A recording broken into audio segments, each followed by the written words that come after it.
Try hitting on some girls. Impossible for a middle school graduate, huh? It was James, a middle school classmate, who said this to me. James always looked down on me for being a middle school graduate, and he never missed an opportunity to harass me like this. Until today, I couldn't talk back to James, but today is different. In front of everyone, I made up my mind and said to James, "She's actually my secretary and my wife." I'll never forget that the murmurs of the people around us and James's expression at that moment. My name is Michael. I'm turning 36 this year. I married Sarah 6 years ago, and today was our wedding anniversary. I met her at work. She's kind, independent, and yet stunningly beautiful enough to turn heads. I often think she's too good for me. When I get home, there's always a warm meal waiting for me, and the house is spotless, down to every corner. I have such a perfect family life and a fulfilling job in logistics. Though the early days were tough, I've come a long way.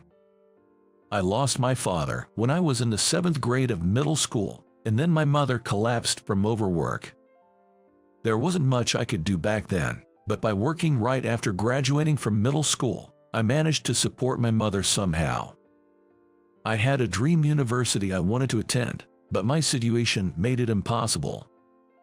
The thought of working right after middle school was unimaginable, and despite being discouraged by everyone around me, my determination to support my mother got me through it. At first, I resented my circumstances, but now, my struggles makes me appreciate the ordinary things in life. Having food to eat every day and having loved ones by my side are my greatest happiness. That's the most important thing to me. Yet, in our society, not everyone feels this way. There are people who can't see the happiness in front of them and try to find their own happiness by looking down on others. A typical example was James, my middle school classmate. James was essentially considered a leader of our class, fearless during our middle school days. Not only by classmates but also by seniors, he was held in high regard. However, this recognition seemed to get to his head, turning him into a rather unpleasant person over time. He would loudly mock anyone who made a mistake and would barrage those who displeased him with verbal abuse, subjecting them to various forms of harassment.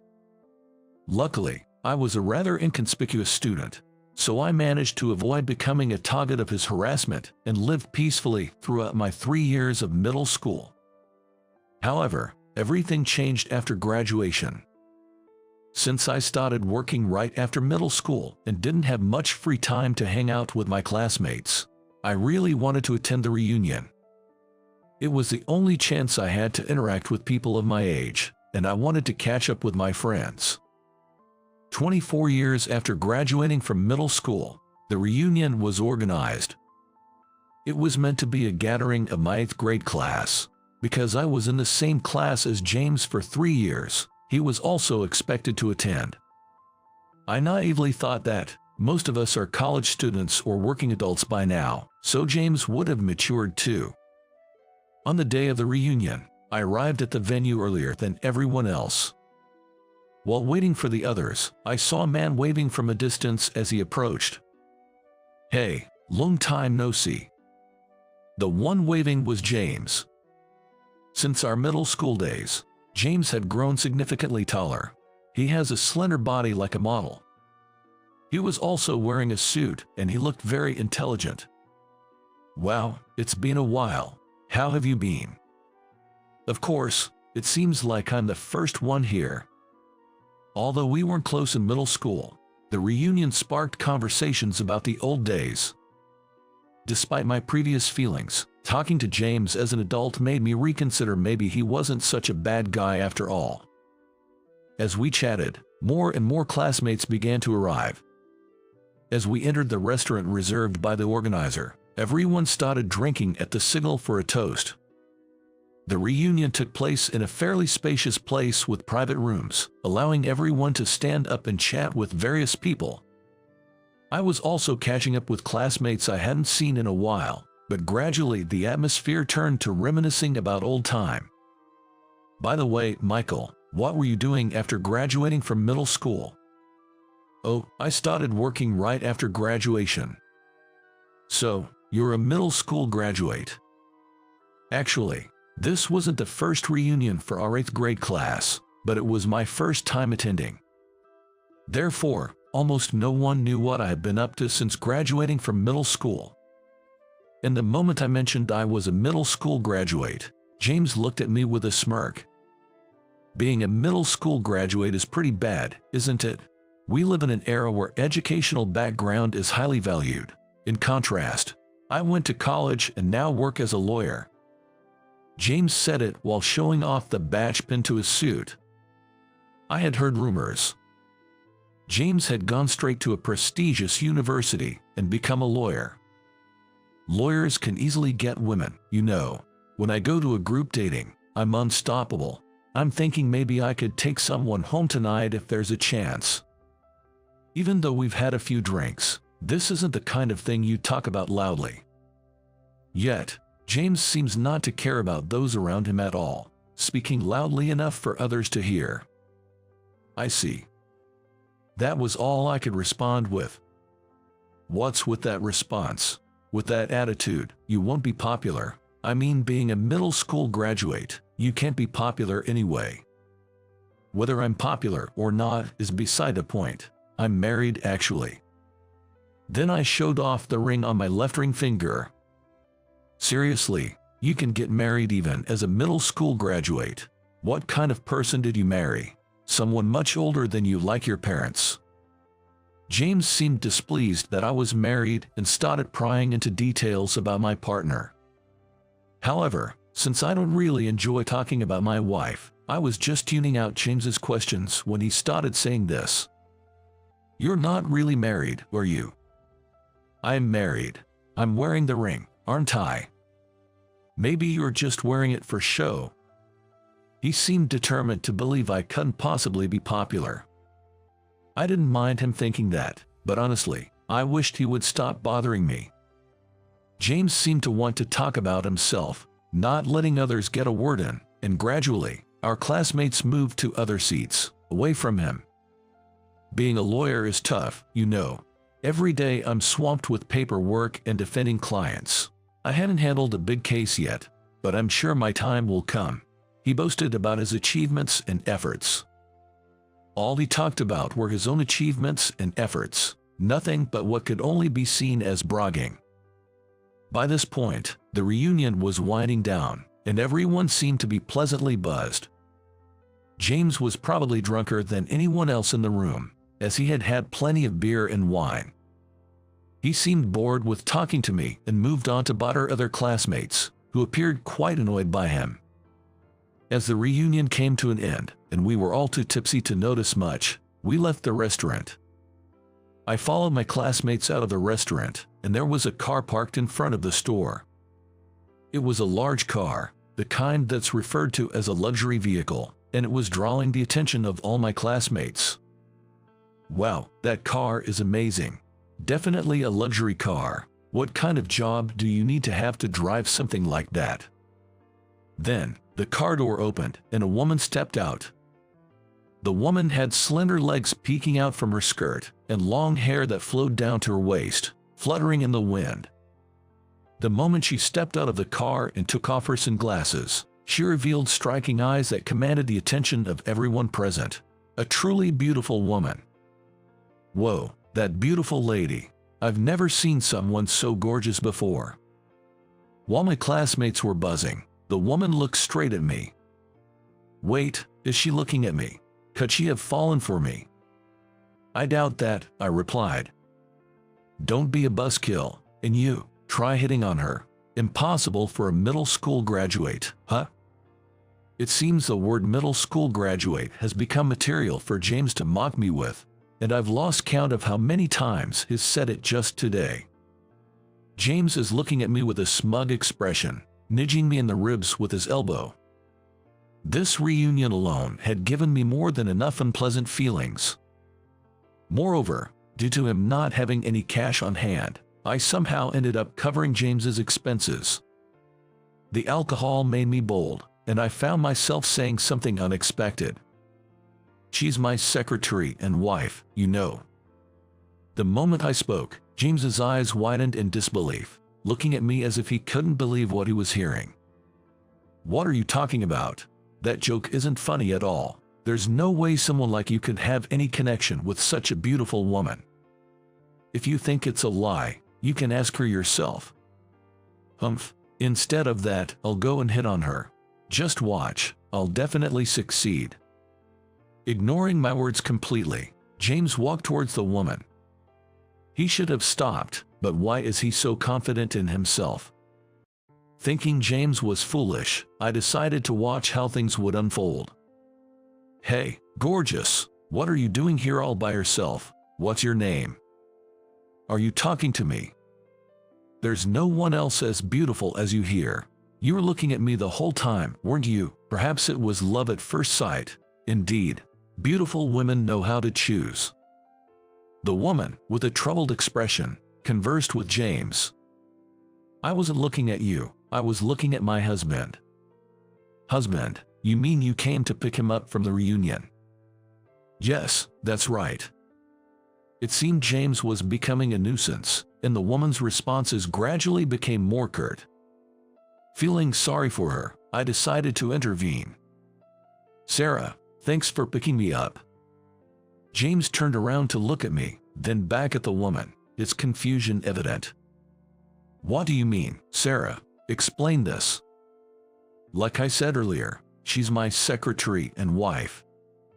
"Your wife, and she's also your secretary?" James's face said he couldn't understand, which wasn't surprising. I had told him about being a middle school graduate, but not about my current job. "I work in logistics, but a few years ago, I started my own company." That was before marrying Sarah, so it's been almost a decade. At that time, I was only 26, when most people were just getting accustomed to their jobs. However, I had been working earlier than anyone else and wanted to achieve something bigger.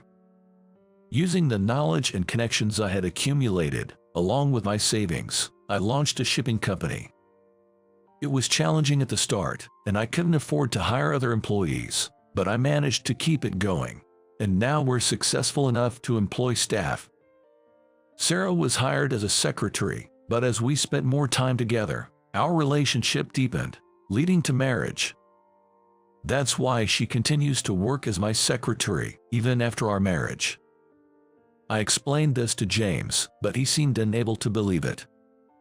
He couldn't imagine that the guy he mocked for being a middle school graduate owned his own company. And he must not be able to imagine that the beautiful woman that everyone looks back at was my wife. "Come on, if you knew I was in trouble, you should have come to my rescue sooner." Sorry, I just wanted to tease a bit. Shall we go now?" With that, Sarah and I got into the car. While James and the classmates looked on in astonishment, I waved goodbye. On the way home, I told Sarah about everything that happened at the reunion, and it seems she already dislikes James. "What's with that guy? Behaving too close and familiar for someone I just met. Was he always like that?" "Yeah, he hasn't changed much from back then." "Well, I'm glad you're not friends with someone like that." Sarah doesn't like people who are too close or overly familiar, like James. Feeling guilty for not helping her sooner, I bought her favorite cake on the way home. When we got home, I was bombarded with messages from classmates asking about what happened, keeping me busy with replies. James also sent a message demanding an explanation, but I had nothing more to say and preferred not to talk to him, so I ignored it. And so, the busy days continue. Rather than saying the reunion was fun, I was a bit worn out from James's constant snide remarks. However, if there's another reunion, I'm sure I'd attend. But with work being so busy, I almost started to forget about the reunion altogether. A year had passed since the reunion, and finally, I could take a breather, leading to discussions about going on a trip with Sarah. Since founding the company, Taking a long break had been impossible, likely leaving Sarah feeling lonely. The company had grown to the point where it could operate without me, employing about 20 staff members. It's been a while since we've gone on a trip. I'm so excited. There are so many places I want to go. It's hard to choose. Since we took about a week off, we could go anywhere, which made choosing a destination difficult due to the abundance of options. Eventually, we decided on Mexico, as per Sarah's request. We carefully selected the places we wanted to visit and decided to prepare thoroughly. Since both Sarah and I tend to forget things easily, neglecting to prepare in advance would lead to trouble later. Today, while checking for any forgotten items, I realized I didn't have a case for my contact lenses. Though cases can be bought at stores at the destination, a non-disposable case seemed more practical for a long stay, prompting me to rush to a nearby store. That store has everything, and I thought of buying a sleep mask for the plane ride. As I was thinking about this, I quickly arrived at the store. Upon entering, I found it bustling with people and shelves lined with a wide variety of products. Overwhelmed by the selection, I couldn't find what I was looking for and decided to ask an employee, searching the store. After much effort, I finally found an employee and called out to them, only to be shocked when I saw the person's face. Because it was James. I can't seem to find what I'm looking for. Could you help me, please? Sure, what are you looking for? James turned around, surprised upon hearing my voice. James, is that you? Well, you see. Realizing it was me, James looked around nervously, blinking repeatedly. He was supposed to be a lawyer. Why was he here? I forgot what I came to buy, pondering this. James seemed to be thinking hard about something, scratching his head and trying to say something to me. To break the awkward silence, I asked, "Weren't you supposed to be a lawyer?" No, I was asked to help out by an acquaintance. See how busy it is. They were short on staff and really needed the help. According to James, he was only working there temporarily and not officially employed. I wondered if it was okay for a lawyer to have a side job, but decided to keep my doubts to myself. I see, that stuff. I never thought you'd be the type to help out like this. Haha. Despite claiming to be helping due to staff shortages, James seemed to be hiding something. I couldn't help but wonder if the lawyer story was a lie and he actually worked here. Regardless, I was here to shop, so I told James what I wanted and asked him to show me where to find it. I'm looking for a contact lens case and a sleep mask. Where can I find them? Oh, over here. James seemed to have a softer demeanor than usual, perhaps because other customers were around. Well, that's probably the norm in such settings. He led me through the store, and I was able to find what I needed. Thanks, I couldn't have found it without you. By the way, it's impressive how you know where everything is, even though you're only helping out temporarily. Well, it's not my first time here. I've been here a few times before. Although I couldn't imagine James volunteering for anything, it reminded me that everyone has sides to them that others may not see. I needed to head home soon, so I started walking towards the checkout with the items in my hand. Just then, another employee approached from behind James and placed a hand on his shoulder. James, can you help me with this? The aisle is too narrow to display this item. The moment he was tapped on the shoulder and addressed, James's artificially crafted smile froze. Then, he turned around slowly, like a robot. James, is everything okay? Do you know this person? I'm sorry for interrupting. I'll ask you again later. Before James could respond, the employee hurried away. Caught in an awkward silence, we both stood frozen on the spot. Please don't tell anyone that I'm the store manager here, James said, shoulders slumped and eyes fixed on the floor. I want to hear the whole story, so contact me after work. Okay. After saying that, I purchased the items and went home. A few hours later, James contacted me to say he was off work, so I headed back to the store. "How about we go to a cafe nearby?" I suggested to James, who was waiting, and we entered a cafe in the same building. Curious about many things, I first asked why James, supposedly a lawyer, was working as a store manager. "Why are you working there?" James, reluctantly at first, took his time to explain. After graduating from middle school, James dedicated himself to his studies from high school onward with the goal of becoming a lawyer. While others were playing, he was studying, and it seems he hardly took any time off to play even during school holidays. As he isolated himself in his studies, friends stopped inviting him out, and he became somewhat of an outsider. Despite this, James's resolve to become a lawyer was unwavering. Even in university, where he prioritized his studies while juggling part-time jobs to afford tuition, he often fell ill or attended lectures sleep-deprived, hindering his academic performance. He struggled with the preliminary exams necessary for the bar exam, failing multiple times without ever passing. Eventually, he gave up on becoming a lawyer. "Why did you want to become a lawyer so badly?" I asked, intrigued by his persistent effort. "It's because my father was wrongfully arrested." "What do you mean?" James shared that during his high school years, his father was wrongfully arrested. The lawyer they hired didn't do his job properly, leading to a guilty verdict.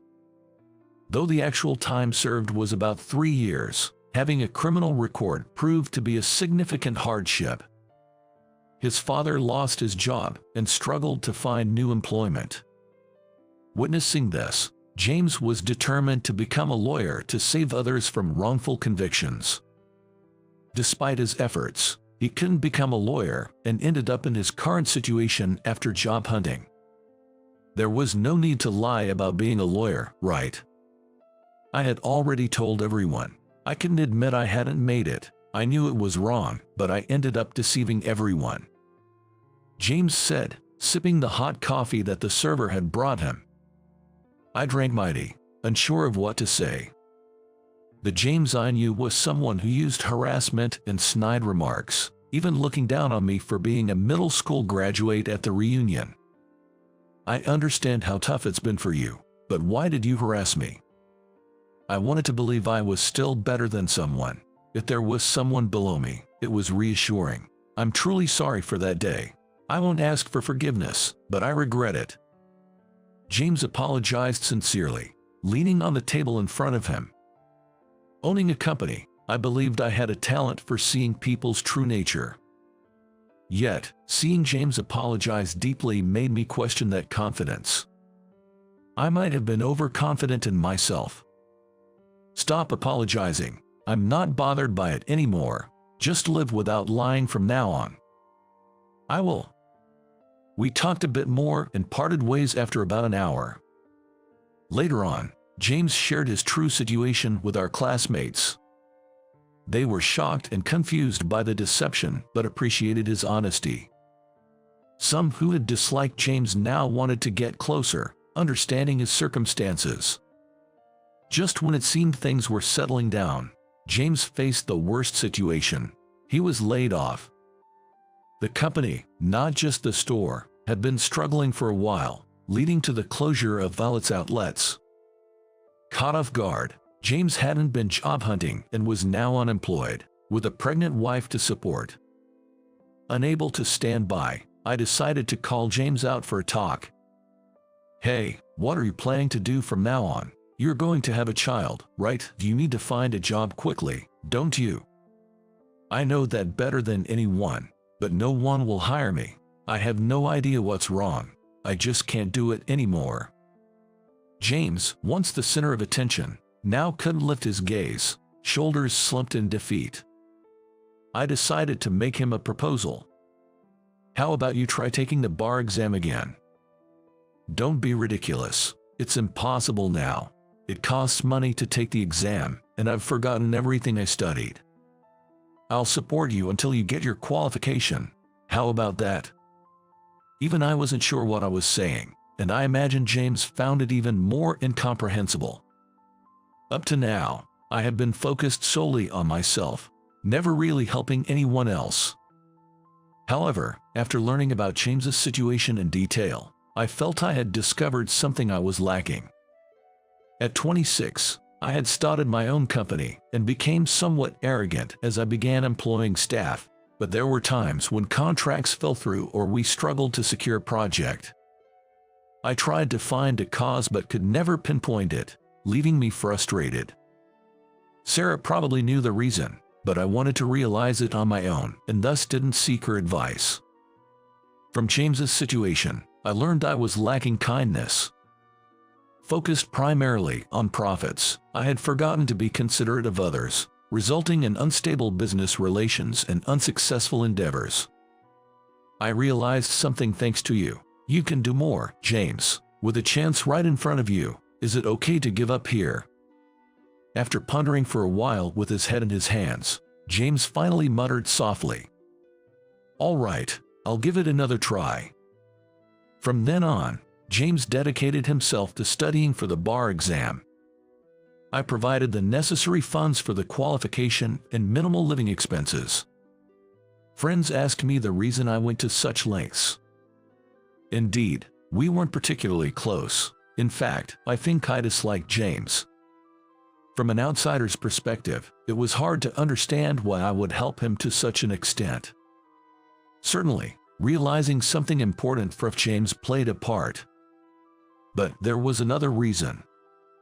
My parents had also been falsely accused once. I had never told anyone, but my father worked as an accountant. During his tenure, an embezzlement case occurred. My father, responsible for money management, was the first to be suspected and spent some time away from home. I was only a primary school student but understood that we were caught in a serious situation.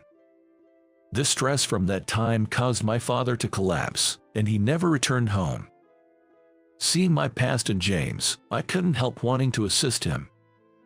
My father was irreplaceable to me.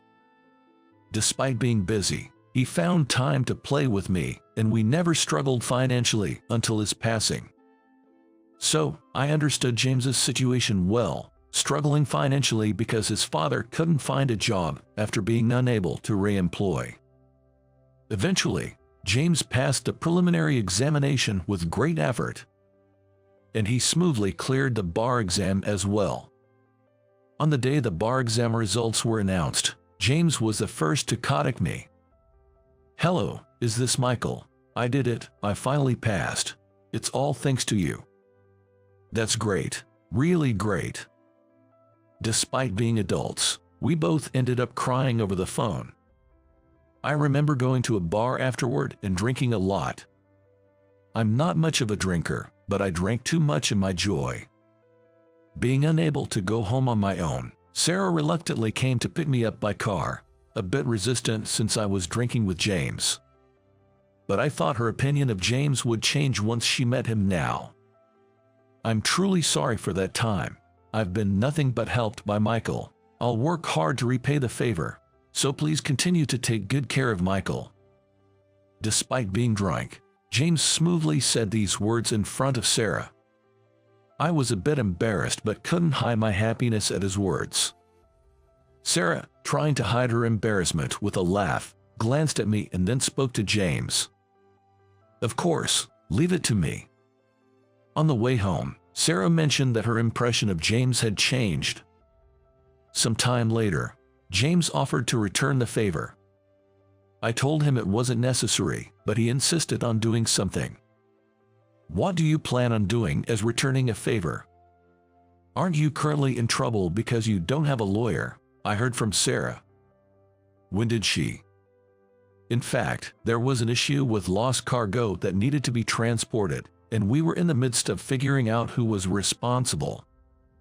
The loss occurred after delivery, but given the high value of the products, the other party wanted us to pay damages.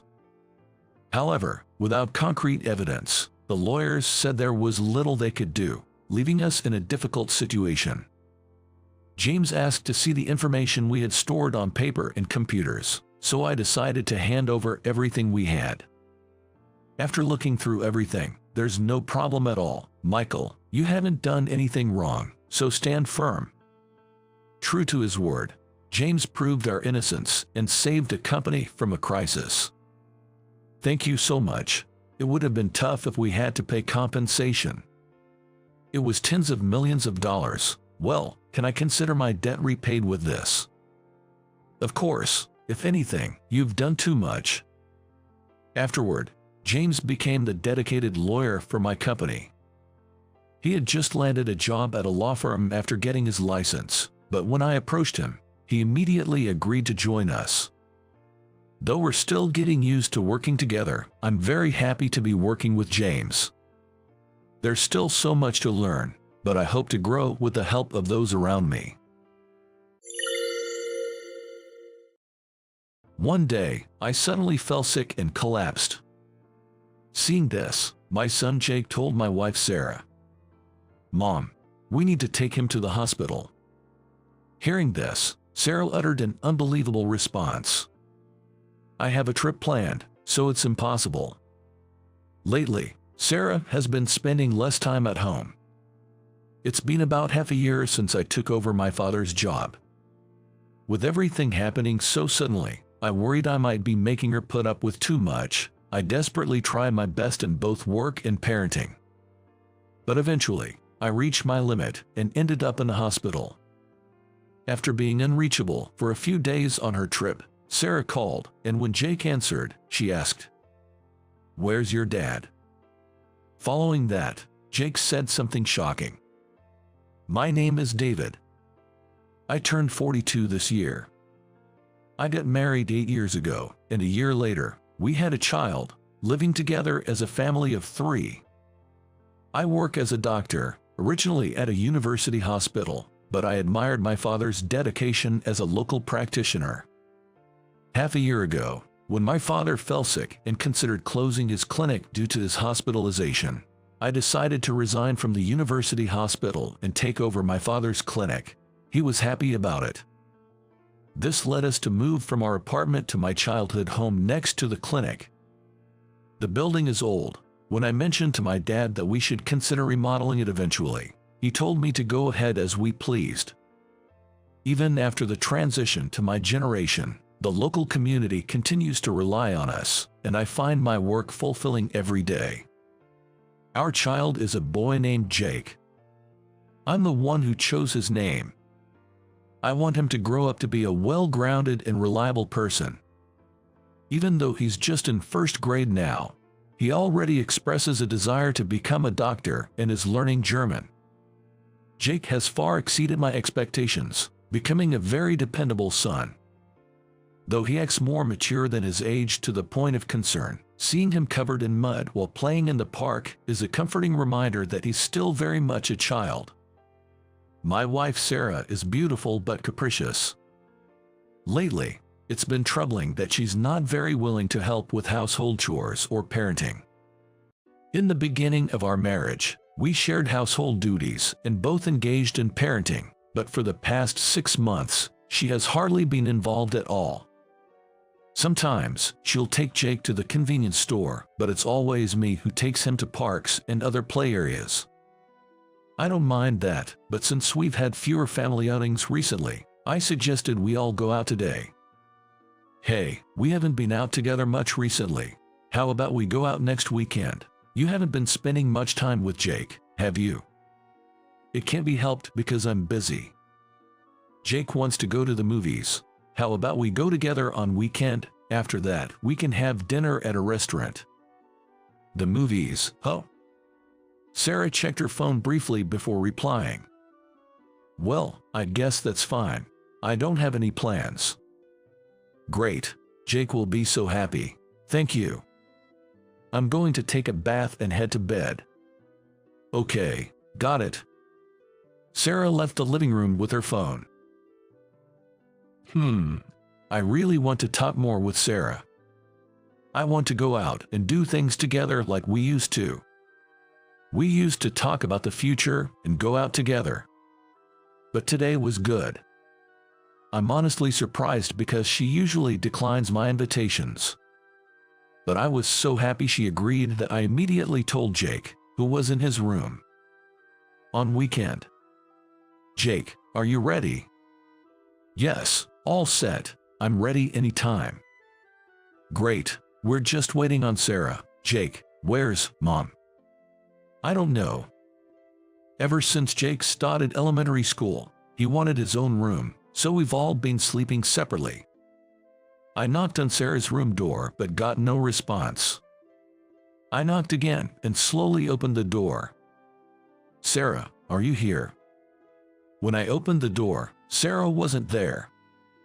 Maybe she's in the bathroom. Just then, my phone rang and it was Sarah. Sarah, what's up with the call? Sorry, but I can't make it today. Something came up at work. What? You didn't mention that yesterday. That's because it came up suddenly. Just go to the movies, the two of you. It's not a problem even if I'm not there, right? Bye. She said hurriedly, and then hung up. Seriously, I thought we could all go together. Dad, what's wrong? Where's Mom? Mom has to work, so it'll just be the two of us. Okay, I understand. Jake looked a bit sad but then smiled. I felt sorry that he was looking forward to it, but let's make the best of it, just the two of us. All right, Jake, let's go. After the movie, how about we eat your favorite hamburgers on the way back? Yes. We packed our bags and drove to the station where the cinema is located. Several hours later. Did you have fun, Jake? Yes, it was fun. Thanks for today, Dad. Sure, let's go again sometime. When Jake and I returned home in the evening, Sarah was already back. We're home. How was your day? We ended up going to the park and other places in the afternoon, so sorry we're late. It's fine. Sarah responded indifferently as usual. Jake then quietly approached her. Here, this is a gift for you, Mom. Saying so, he took something out of his backpack. What is this? Today, there was a keychain making workshop, and I made one for everyone. This one's for you. Saying that, he handed her a white star-shaped keychain. Before going to the park, we stopped by a craft workshop nearby, and Jake wanted to try it, so he made keychains for all three of us. By the way, Jake's was green, and mine was blue. Sarah took the gift from Jake. It turned out well, didn't it? It was then that Jake said with a happy face, "Well, I don't think I'll wear it, but I'll keep it for now. I'm tired, so I'll be in my room." Saying so, Sarah left the living room. Sarah. I couldn't stand her manner of speaking and followed her. Sarah, wait. Jake made it with so much effort. You shouldn't speak like that. I said in a voice that Jake couldn't hear. I didn't say I didn't want it, did I? Sarah, can't you spend more time at home? There are things I want to talk about. I've told you before, I don't want to stay in this old, moldy place. Why did you quit the university hospital? That's because. I tried to talk, but Sarah locked herself in her room. Sarah seems to dislike the fact that I decided to move here. I begged her to come, and now we're here. I understand that I'm asking for her patience, and I want to discuss it, but this is the situation we're in. Even if she doesn't like it, she didn't have to say that about something Jake worked hard to make. With mixed feelings, I returned to the living room where Jake was. Maybe I should have chosen something different for Mom. Jake seemed a bit down. Jake, Mom is just tired from work. I will put it on my work bag. What about you, Jake? I think I'll put it on my backpack. Jake smiled brightly. Sarah's attitude must make him feel lonely. It wasn't like this before. It feels like she's become more distant since we moved here. This can't go on. I need to have a proper talk for Jake's sake. A few days later. When I finished work and returned home at night, Jake was waiting while watching TV. "Sorry I'm late, Jake. I got caught up talking with a patient. I'll make dinner right away." "Dad, how was your day?" "It's okay. Oh, I folded the laundry for you." "Wow, thanks, Jake." Jake often takes the initiative to do things like laundry and vacuuming. I only let him cook when I'm with him, as it's still dangerous for him to do it alone. Jake is really becoming responsible. "Dad." "Oh, sorry, I'll get ready now." "I can help you, too." After putting down my things, Jake and I started preparing dinner together. "What do you want to do tomorrow, Jake? I have the afternoon off, so we can do anything you like." "All right, I'll think about it." "Good." Tomorrow is Jake's birthday. Sarah should definitely know. I emphasized it again yesterday, telling her to buy the gift for Jake, so it should be fine. Of course, I've prepared something too, but I'm worried if he'll like it. The next morning, Sarah must have come home late last night again.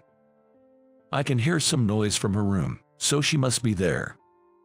I knocked twice. When she responded in a low voice, I opened the door to find her still in her pajamas, holding her cell phone. "What?" "I'll be working until noon, so please take care of Jake. And did you get him a birthday gift? Also, don't forget we're going out in the afternoon." "I know, okay. You don't have to tell me multiple times. Close the door when you're done." Sarah responded irritably, then went back to looking at her phone, so I gently closed the door as she asked, "Is everything really going to be okay?" I left feeling a mix of anxiety and hope, leaning more towards hope. When I went to the living room, Jake was already there. "Happy 7th birthday, Jake. Here's your birthday present." "Dad, thank you. Can I open it?" "Go ahead." Jake excitedly opened the bag. "Wow, yes, amazing." The present I gave Jake was a stethoscope I used to use. This stethoscope was given to me by my father when I was a child. I remember I was just as happy as Jake now. I had shown it to Jake before, and he really liked it, so I decided to pass it on to him. But I didn't want to give him just that, so I included a soccer ball as well. "Is it okay to get 2 presents? Just take good care of them, okay?" "Sure." Seeing him like this reminds me he's still very much a child. "Then, let's do whatever you want today. I'll finish up work quickly and come back, so wait with Mom, okay?" "Dad, make sure you do your work properly." "Yes, I'll work hard and seriously." After feeding Jake breakfast, I called out to Sarah before heading to work at the clinic next door. Past noon. When I finished work and returned home, I found Jake alone in the living room. "Where's your mom?" "She went out a little while ago." "What?" "She told me to wait here because you would be back soon." I immediately called Sarah on her cell phone. "Yes." Sarah responded with her usual irritable tone. "Sarah, why aren't you here?" "I had something come up. I'll be back by tonight." "Tonight? Today is Jake's birthday, you know that, right? Didn't we agree to go out together in the afternoon?" As I was scolding her over the phone, Jake shook his head vigorously. It seemed like he was saying it's okay. "All right, just make sure you come back tonight, got it?" "Okay, bye then." She hung up the phone.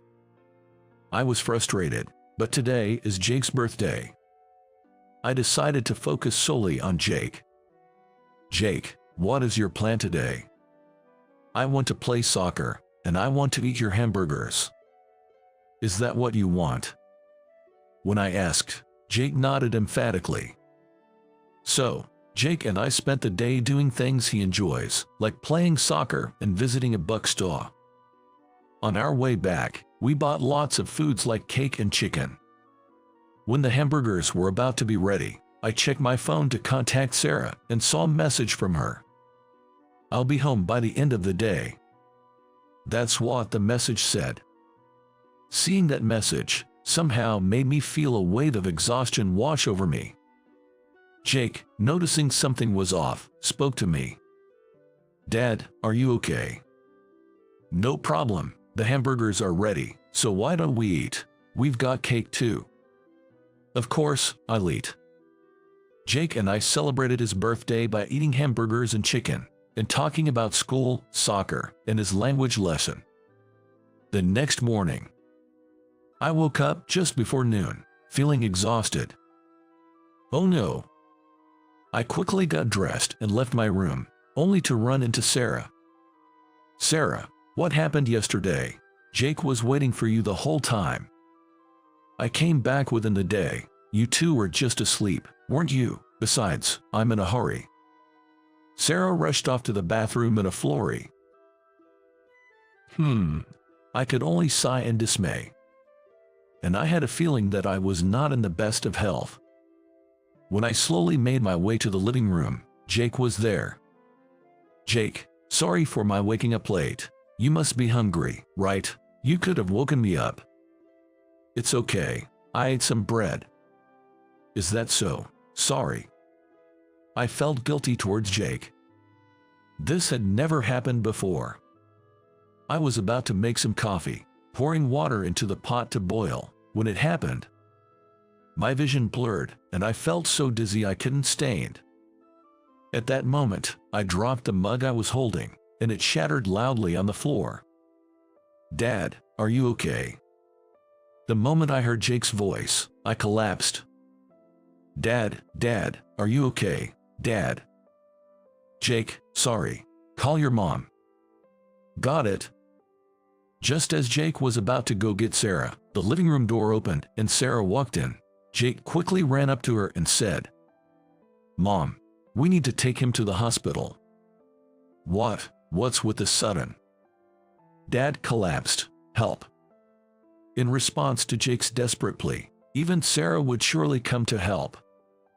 I believed this, faintly aware in my fading consciousness. But Sarah's response was completely unexpected. "I have a trip planned, so it's impossible." "What? But Daddy's. He'll get better soon. Besides, I'm going on a trip with my parents for about 4 days. Take care, okay?" Sarah said this to me with a slightly cheerful voice as I lay there. "Mom." "Jake, I'll bring you a souvenir, so wait here with Dad, like good boys." With those words, Sarah left. Can such a thing really happen?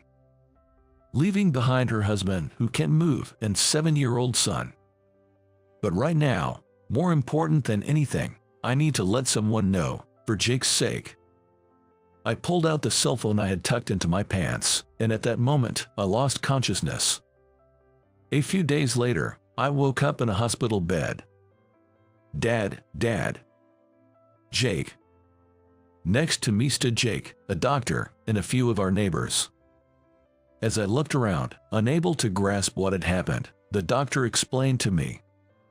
"You collapsed due to anemia, and it seems you were quite exhausted as well." "Is that so? Thank you for your help." As I thanked him while lying down, the doctor shook his head and kindly explained the situation. "You should thank your son. He used your cell phone to call an ambulance and your neighbors." "What? Jake did that all by himself?" "Yes. Remember, Dad, you taught me the emergency number, right?" "Right. Thank you, Jake." I patted Jake's head, and he looked back at me with strong eyes. I always knew he was reliable, but I hadn't realized just how much he had grown. I felt sorry for the neighbors and Jake, but I was happy to learn about my son's growth. A few days later, my phone kept ringing, so I was reluctantly about to answer, but after all Jake answered it. "Mom, what's going on?" "Jake, it's not what's going on. Where are you?" Where's your dad?" Ignoring Sarah's frantic tone, Jake uttered some shocking words. "Dad has gone far away." What do you mean far away?" I'm at the restaurant near our house. Bye. Restaurant. Oh, wait. Ignoring Sarah's words, Jake hung up the phone. A few minutes later, Sarah hurried into the restaurant and sat down in front of Jake. Jake, and you're here too. Jake said you'd gone far away in a gloomy voice. What? You thought something happened to me after I collapsed? What? No, I was just worried. Sarah looked a bit embarrassed and looked down. Because Dad went to the faraway bathroom. Jake explained with an upward glance. Really? You're so confusing. But more importantly, the house. Why is our house gone?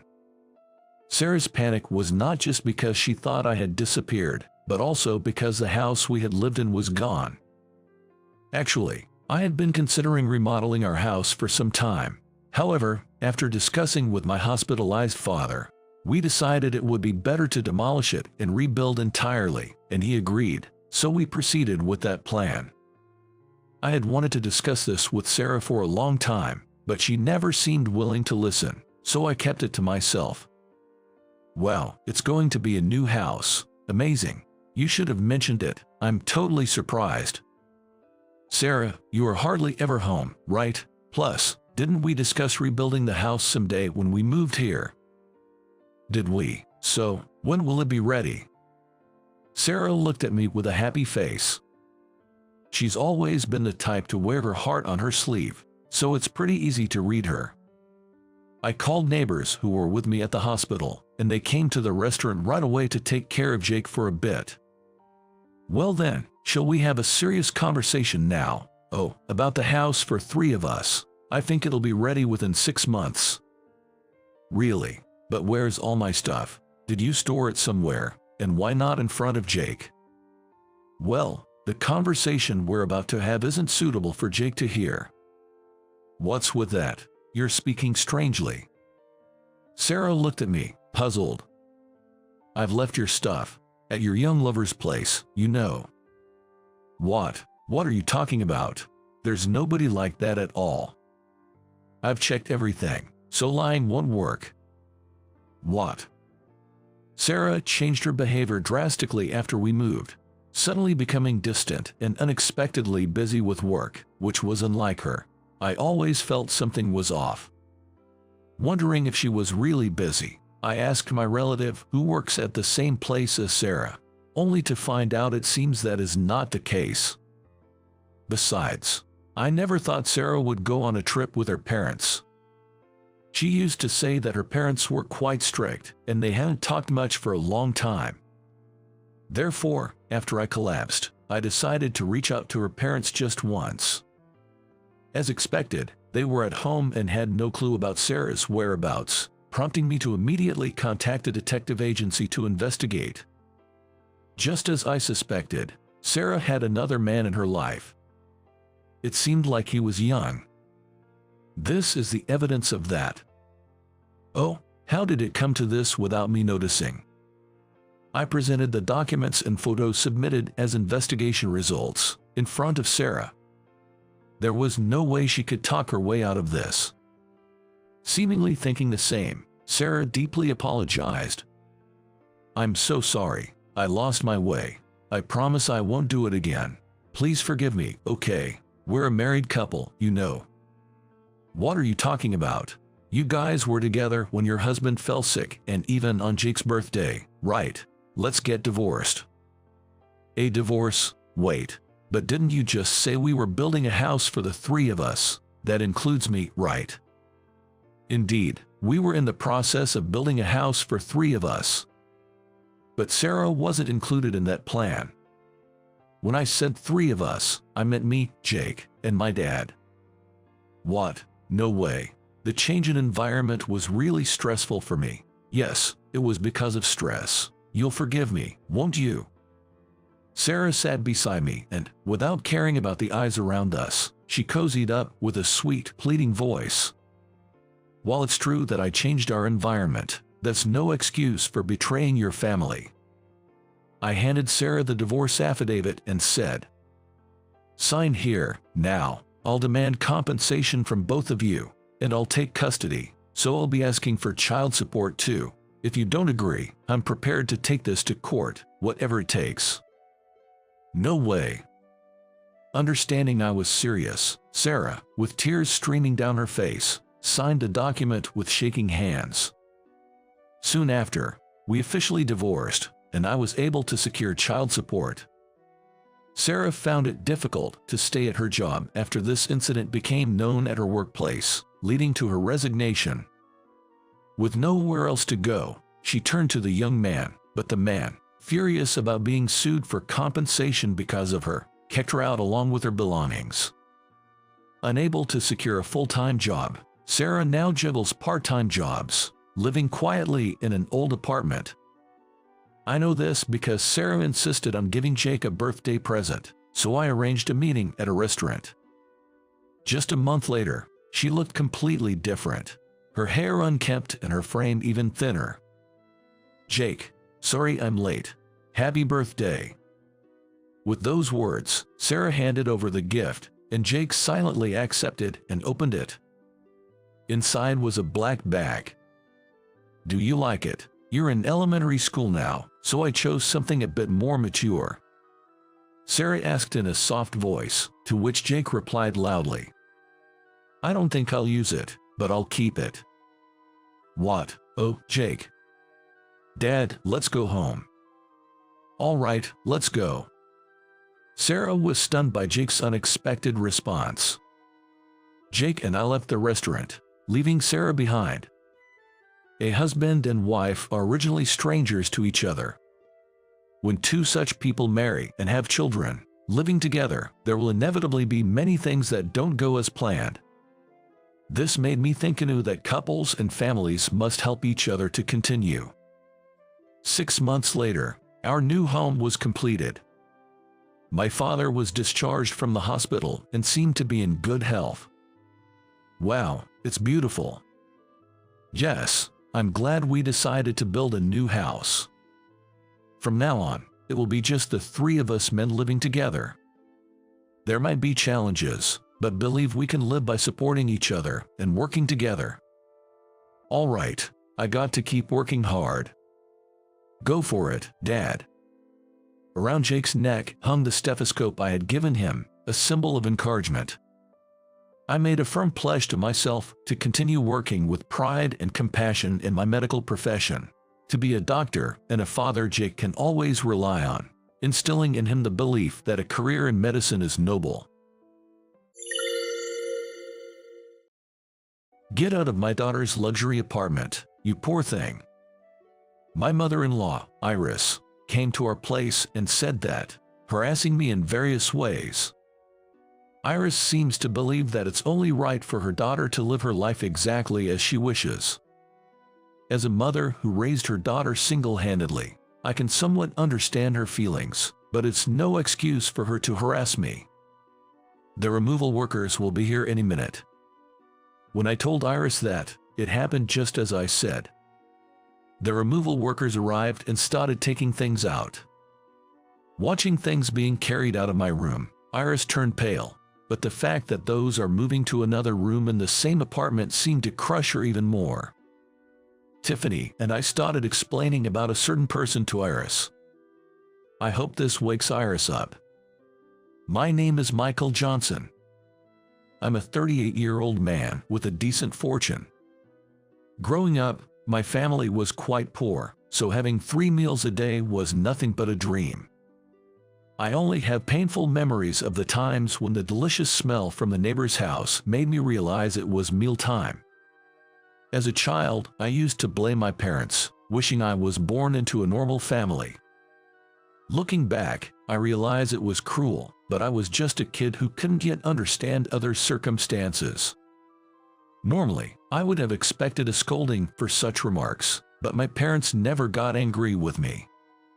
Instead, they would often hold back from eating food so that they could give more to me. The memory of how thin they always looked makes me feel sad every time I think about it. Eat up and grow big, we're fine, my dad would say. Don't worry about anything, Michael. It's a parent's wish to see their child healthy and growing, my mom would add. By the time I was in high school, I wanted to repay the unconditional love they had shown me. But there's only so much a child can do. I tried working part-time jobs at convenience stores and delivering newspapers, but it hardly made a significant impact. So, I spent a lot of time thinking and planning for my future and work, learning from others and researching on school computers. The reason our family was poor was that both of my parents had become sick. They demonstrated leadership in a low-wage work environment, working too hard for the sake of their colleagues. As a result, they became unable to work and lost their income. Afterwards, they managed to get by on their savings, but I knew I couldn't let that cycle repeat with me. That's why I was determined not to fail in my career. For that reason, I decided not to be someone who works for others but to be someone who leads. Being just an employee wouldn't significantly increase my salary, and it would involve a lot of hardships. While some might find fulfillment in such work, and I don't mean to dismiss them, I had to aim higher for my parents' sake, so I chose to start my own business and employ others.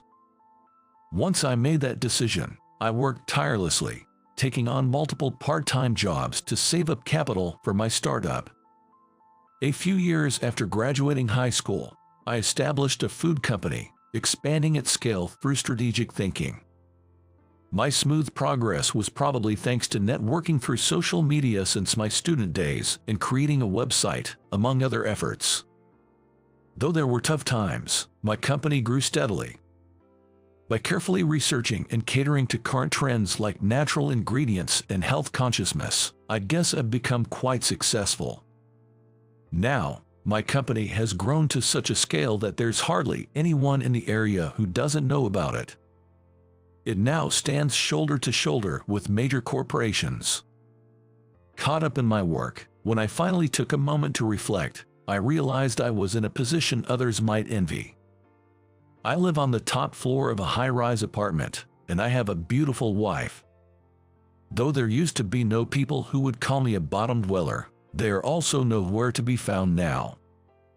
I should feel fulfilled, but lately, I've been feeling unusually anxious. It's probably the shadow of my impoverished childhood lingering over me. That's what I thought at the time. Feeling the warm spring air as I headed to work, I was on my way to my president room. Since the room is on the top floor of a 10-story building, it takes a while to get there. I entered the elevator, which happened to be open, and looked at my fellow passengers. I discreetly observed them, but none seemed to have health issues or appeared overworked and haggard. As a president with the power to direct others, I never wanted to manipulate people at will. Considering the motivation behind starting my business, it might seem more profitable to let employees work hard, like horses pulling carriages, without regard to their personal circumstances. However, making others unhappy to bring happiness to my parents wouldn't please them at all. My parents always put others before themselves, so they would be devastated if the company I run turned into one of those notorious sweatshops.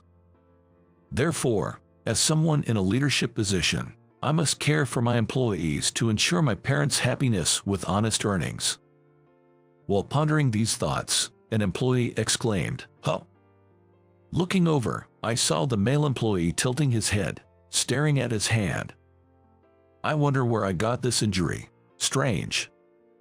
Observing the back of the young male employee's hand, there seemed to be a red line as if scratched by something.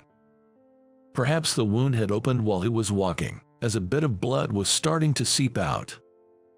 Seeing this, I took a handkerchief from my pocket and handed it to him. "Are you okay? Feel free to use this." Mr. Johnson, "No, it's not a serious injury." Was he lost in thought until now? The man seemed surprised to notice me and hesitated to accept the offered handkerchief. But I insisted, pushing the handkerchief into his hands. "A handkerchief is meant for moments like this. It's been feeling neglected since I haven't used it lately. Would you mind giving it a chance to be useful?" "If that's the case, I'll use it. I'll make sure to return it. Thank you so much." The elevator doors opened in front of the male employee just as he accepted the handkerchief. It seemed to be his floor to get off. After he thanked me and said goodbye, I made sure no one else was getting on before closing the elevator doors. Once I reached the top floor, I headed to the president's room. As I was setting down my belongings and pulling out my work tools, I felt my cell phone vibrate in my pocket. Checking it, I saw a message from my wife, Tiffany. The message mentioned I had forgotten something. I muttered, "Shoot," and scratched my head. I had been working on some documents at home, and in the rush this morning, I must have left them on the table. They were needed for a meeting at noon, so it would be quite problematic without them. As I was typing a message asking my wife to bring them, a second message arrived saying she had already left the house. Tiffany is an amazing wife, far too good for me. She's always attentive to details and provides solid support for others. She's always been that way, even as a child.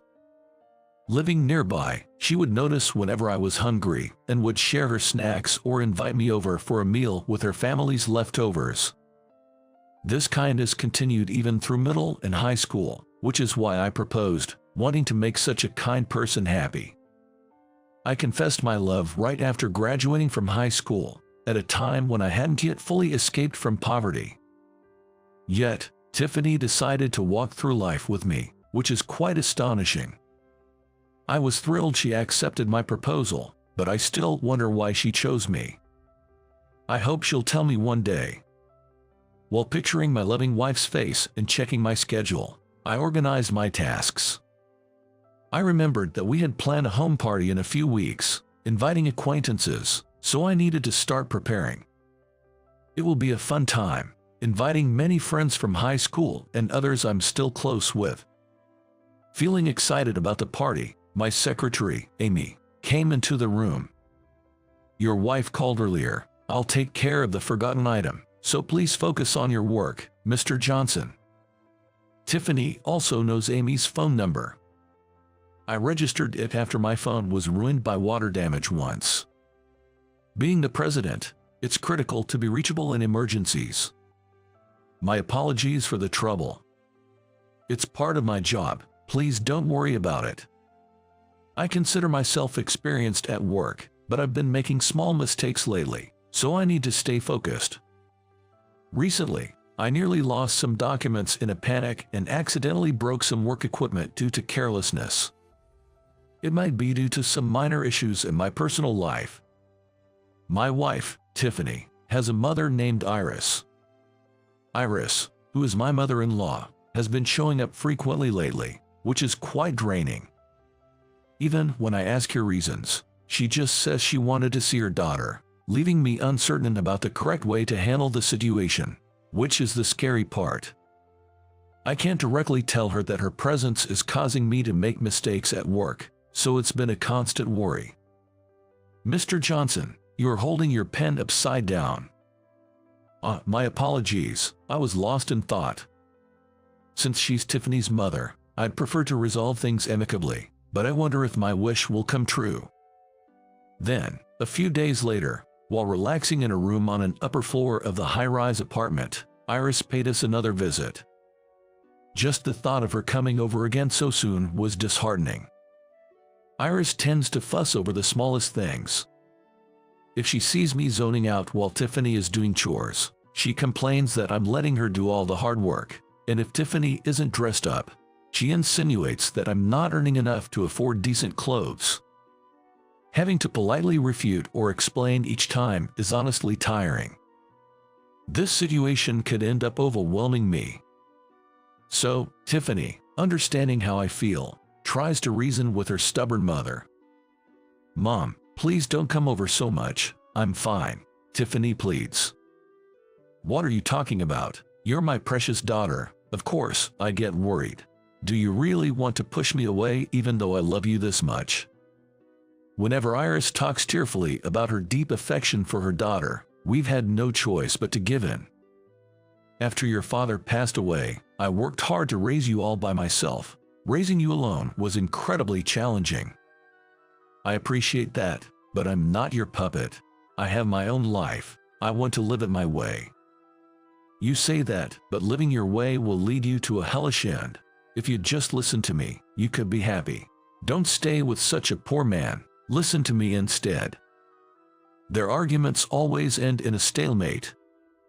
Neither is willing to budge, so the conflict drags on for a long time. As I pondered how to calm the situation, the conversation took an unexpected turn. Iris continued speaking while casting furtive glances my way. Tiffany, are you feeling guilty because someone from my company injured Michael's father? The moment she heard those words, Tiffany's complexion changed instantly. All I could do was stare at her and say, "Huh?" This was news to me. I had never heard anything like it before. As I looked at Tiffany, visibly shaken, she cast her gaze downward, seemingly apologetic. Did you have someone else you loved? Yet you married Michael, which I thought was strange. That's disrespectful to Michael. Tiffany, is that true? Tiffany nodded sadly. I had intended to tell you someday, she said, looking at me with a caring gaze. I accidentally overheard Mom talking on the phone with someone from her company. It seems an employee from her company, who had been drinking, caused an accident that injured your father years ago. The employee regretted driving after drinking alcohol. I'm so sorry. My dad never mentioned anything like that. The injury wasn't severe enough to break bones, but it led to his hospitalization, where they found his symptoms of overwork were more serious. But regardless of the circumstances, we caused you trouble. I reflected on our marriage with Tiffany. Come to think of it, had Tiffany ever really said she loves me? I've told her I loved her, but I'm not sure she ever reciprocated. So you married me out of pity and guilt, and have been seeing another man behind my back. I felt a mix of understanding and sadness. Despite not wanting to appear weak, tears naturally started to flow. In fact, I knew about Tiffany's infidelity but had been turning a blind eye. Wanting to understand the strange anxiety I'd been feeling lately, I had looked into Tiffany's actions, even though I felt it was wrong. As a result, I discovered that Tiffany had been frequently meeting with the other man her mother mentioned. After being informed of this fact by the detective, I interrupted him as he tried to say more, shutting out any further information.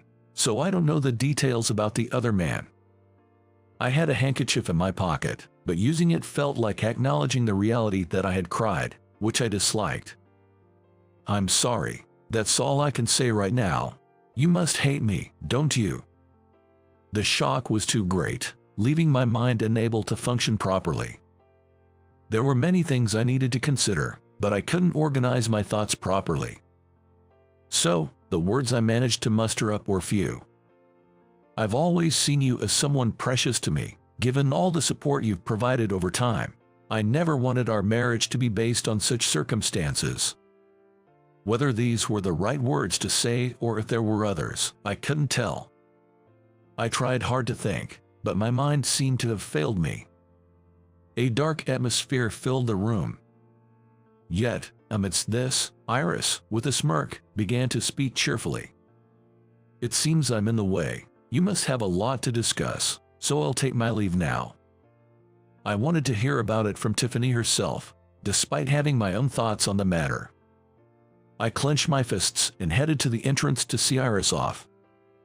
I knew facing her would only upset me more, but I chose to see her off to not forget this feeling.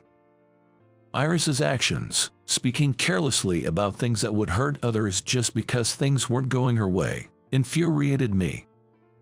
As Iris put on her shoes at the entrance, she sneered at me. What a pathetic look. Crying like a child and worrying Tiffany. You're not fit to be a husband. You should just get a divorce from her. Saying this, Iris placed her hand on my shoulder. She kept smirking as if she knew all along what I would do. You must be thinking about revenge or getting back at me, but it's futile. I'm the president of a major company. When my husband passed away, I took over the company, unsure at first, but it seems I had the talent. I've managed to grow the company even more than before. Iris then pressed down harder on my shoulder, saying, "That's why." Her nails dug into my skin, causing me to wince in pain. "If you make an enemy of me, someone with wide connections, your company won't survive. You wouldn't want your employees to suffer because of you, would you?" At her words, all I could do was clench my fists. How powerless I felt. Unable to retaliate against the woman in front of me. A few days after seeing Iris off, Tiffany and I divorced. However, we couldn't immediately start living separately, so we were still sharing the same room. It was just when work started to get busy, leaving me no time to attend to my personal life. To add insult to injury, a letter from Iris arrived for me. Thoughtfully using the company name, perhaps to ensure Tiffany wouldn't read it. Summarizing the content of the letter, it went something like this.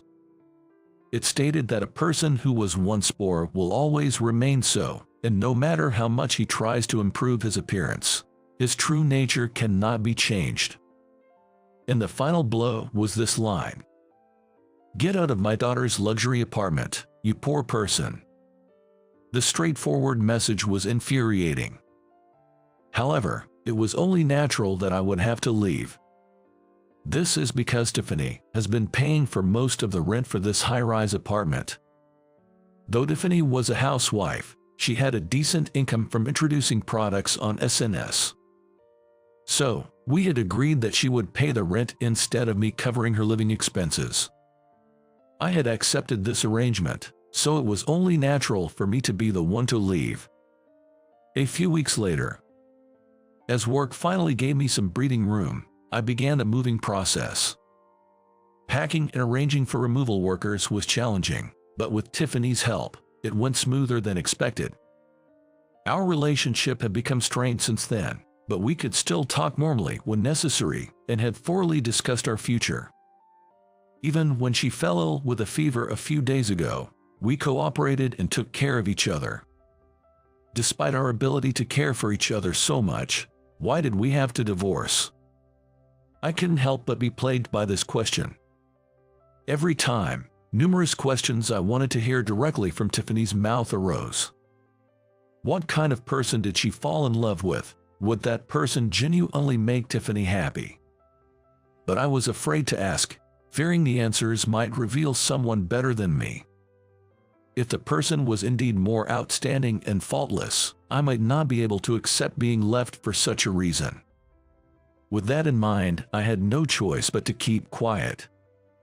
In the midst of this, just as we were engaged in moving, Iris paid a visit to the house.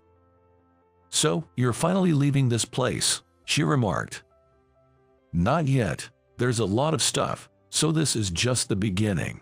I still have more to move out, so I'll be here for a while," I replied. Seeing Iris's apparent joy, I could feel irritation rising within me. Speaking sharply, I turned my back on her, no longer wanting to engage. However, as she saw the items being moved out, Iris exclaimed, "Huh?" Wondering what could have surprised her, I looked towards the items. They were a collection of jewelry, women's bags, and clothing. "Isn't this Tiffany's stuff? Why are you moving my daughter's things?" she asked. "No, these are mine. I bought them when the company started doing well," I explained. Back then, I didn't know Tiffany's tastes well and wasn't familiar with what women liked, so I just bought whatever caught my eye. I don't do that anymore, but back when my salary first started to increase, I wasn't sure how to spend it. When I later showed them to Tiffany, suggesting she can use whatever she liked, she was quite upset. I had read somewhere that women enjoy being treated to such things by men, so I tried it, but it seems I was mistaken. Looking back, I realized that the book I had read was written from a very biased viewpoint, which was a shocking discovery. I remember Tiffany being quite angry at the time. "Did you think I married you for this? I didn't choose to be with you for a life of luxury." It took 3 days and nights of continuous apologies to finally be forgiven, but instead of returning all the items to the store, I decided to keep them at home. The staff at the store had been so happy, saying, This is the first time our sales have gone up so much. We thought we were going to go bankrupt, but now we can keep going. I couldn't bear to bring them despair. So, after explaining all this to Iris, she turned pale and looked away. To think you had so much money. No, you were just showing off. That's impossible. There must be some trick to it. Maybe someone gave them to you, or you were saddled with unsellable stock. Although I couldn't make out the exact words of Iris's muttering under her breath, it was clear she was in shock. Eventually, after coming to some sort of internal resolution, she turned back to face me and repeated the same phrase she had written before. "Get out of my daughter's luxury apartment, you poor person." Hearing this, I gestured towards the back, indicating the removal workers' work, as if to say she was in the way. "The removal workers will be here soon." Because she wanted me gone, a sentiment that she should avoid hindering the workers seemed to get through to her. Seeing the removal workers return from loading the truck, Iris clicked her tongue and left the scene. The moving process continued to progress. However, we had to pause the work temporarily. The reason was that the day of the previously planned home party had arrived. Honestly, I wasn't in the mood for a party, but both Tiffany and I have the unfortunate tendency to prioritize others over ourselves. Thus, unable to disclose the truth about our divorce, the day arrived without our friends knowing the real situation. On that day, both Tiffany and I had to greet the steadily arriving acquaintances with feigned composure. It was quite awkward, but partway through, I managed to let go and pulled out a gaming console to play with friends, and together with Tiffany, we served the food we had prepared, enjoying the time with everyone. I couldn't help but wonder what I was doing in such a situation, but felt a bit relieved nonetheless. Perhaps it was because, with our friends around, we could revert to being a happy couple. Currently, there is no gloomy atmosphere in this room. The time spent laughing with Tiffany, just like before, was truly happy. Looking at Tiffany's smiling face, I was reminded of how much I truly loved her. Then, it was clear what I needed to do. After the divorce, I should support Tiffany in finding happiness. Despite the pain of her infidelity, the kindness she had shown me was significant, and I owed her that much. The challenge was to ensure Iris wouldn't interfere in her daughter's life, but I couldn't come up with a good solution on my own. Perhaps it was time to confide in our friends and seek their assistance. As I was pondering this, the doorbell rang, making me tilt my head in confusion. After all, everyone I had invited should already be inside this room. Could it be a neighbor, or perhaps a delivery person who got the wrong address? Opening the door with this thought, I found Iris standing there. After making a bombshell statement in front of us and sending a letter that felt like harassment, I didn't expect her to still come here. What could possibly be going on in her mind? I came to see how my daughter is doing, but, oh, do you have guests? Stepping into the entrance, Iris was surprised to see several pairs of shoes. I wonder if I'm intruding. Even Iris, who always seems to intrude on us, seemed uncomfortable in a space filled with strangers. I wish she could apply that bit of common sense to other aspects of her behavior, but trying to understand her thought process is probably a waste of time. Noticing the commotion in the room, Iris quickly tried to leave, but a friend stopped her. Friends who gathered at the entrance to see the visitor introduced themselves one after another to Iris. "Are you Tiffany's mother? Nice to meet you. I work for a website development company." "Oh, I work in social media management. What brings you here today?" Faced with a barrage of questions from many people, Iris looked bewildered, not knowing how to respond. Feeling slightly vindicated by her discomfiture, I pondered how to get Iris to leave. It's rare to see her at a loss, and part of me wanted to watch a bit longer, but it would be troublesome if she said something unnecessary like last time. So, I was about to speak up, but Iris beat me to it. "Everyone, I have something to talk about, would you listen?" On guard about what she might do, it seemed she wanted to talk about Tiffany's boyfriend. I and Tiffany know someone named Jake. He's a wonderful person. Wealthy, gentlemanly, elegant, and young in his 20s. He looks like he stepped right out of a movie. Those gathered took her friend bragging as the start of a story and seemed interested in hearing more, but I thought it best to stop her. Catching a glimpse of me, Iris smirked as if she had something mischievous in mind. She's probably up to no good, so I want to stop her from speaking if possible. I start to say, "Iris, don't you have other matters to attend to?" But she firmly replied, "It's all right." Jake looks great standing next to Tiffany. Look at this photo. Wouldn't you want someone like him as a marriage partner? What do you all think about your ideal spouse? Iris showed us photos taken on her cell phone, and her face lit up with a look of triumph. It seemed she was trying to corner me mentally. Even though she doesn't take such an action, I'm already set on divorcing Tiffany. Friends commented on the youthful man in the photos, sharing their thoughts. He looks good, but it's important to be with someone you love. Right? No matter how perfect someone might seem, marrying for love is what matters most. Iris, showing her phone screen to those around her, frowned in confusion. What are you saying? Love alone won't make you happy. For example, Michael might be well off now, but he came from poverty. Isn't that worrying? Oh, I don't mean this as an insult, just curious about your opinions.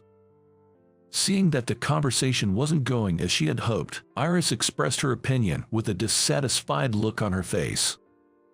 However, no one agreed with her viewpoint.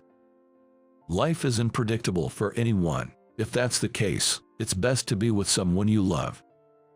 Even if someone meets all the criteria, marrying without love is unfair to the other person. Of course, love doesn't guarantee everything will work out, just as money doesn't. Iris furrowed her brows and bit her lip. It seemed she had many grievances, but she had no intention of voicing them to the others. Actually, I remembered I have an errand to run today. I'll take my leave now. Seemingly upset, Iris quickly left. After she left, friends who had come to say goodbye returned to the room, but then Iris took out a few cloves of garlic.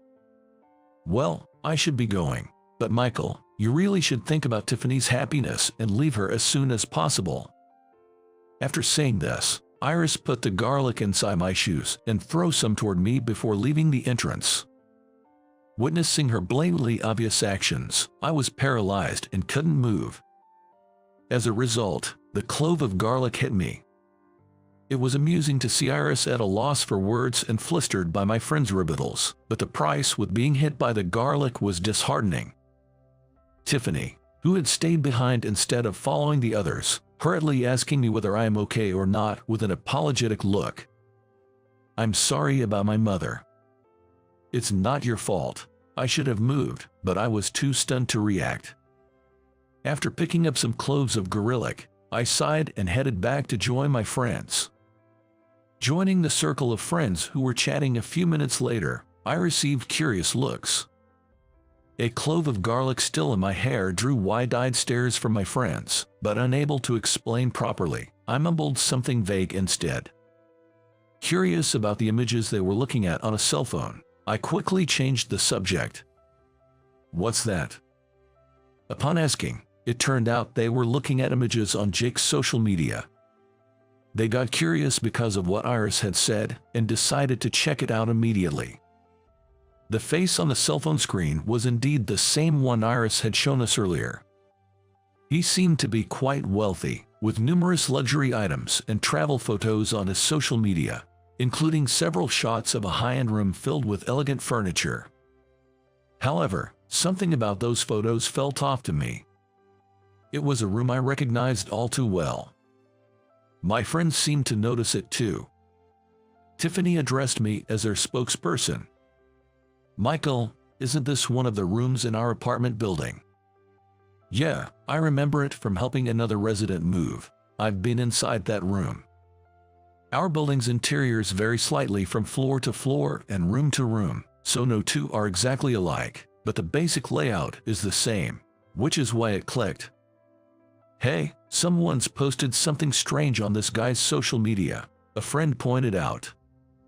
Amidst my skepticism, I was taken aback when I saw the comment my friend had discovered.